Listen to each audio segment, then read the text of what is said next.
welcome back to my YouTube channel. So for today's video dito tayo ngayon sa Dolomite Beach para kumuha ng latest update. So ano na nga ba lagay ng Manila Bay ngayon, no? After ng bagyong Goring. So puntahan natin yung itsura niya ngayon.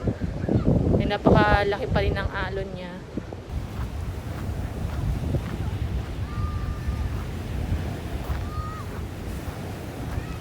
So high tide ang tubig ngayon. Kita na yung dagat, oh. Taas. Yan ang taas ng tubig ngayon. So napakalakas na ang alon. At high tide siya ngayon.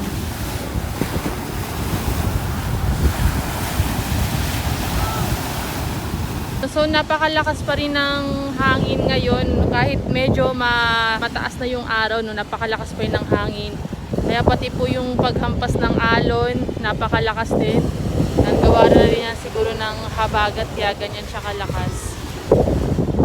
So mga, muna sana, yung mga mamamasyal dito, no, wag po muna kayong mag-try or sumubok na lumusob dito or kumbaga umapak dito sa tubig to kasi napakalakas ng alon. Mamaya yung maapakan natin is malalim na palang part, no. Mas maganda pa rin yung safety first pa rin.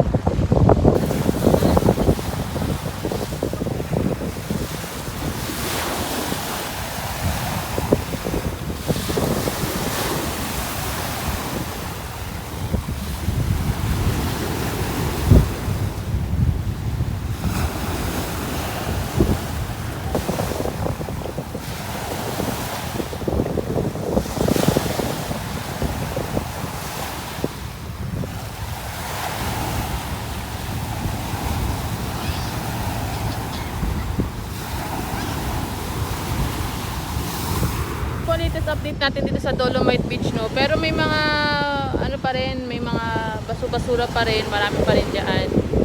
Gawa nga ng may pumasok na naman na bagyo, kaya may mga natangay na naman basura dito hanggang doon sa may phase 2. Yan. So yun lang po ang latest update natin sa Manila Bay, Dolomite Beach. Na mga hindi pa po nakasubscribe sa akin channel, just click the subscribe button and click the ring bell button para updated po kayo sa mga videos na i-upload ko everyday. So thank you for watching, guys. See you on my next vlog. Bye bye po.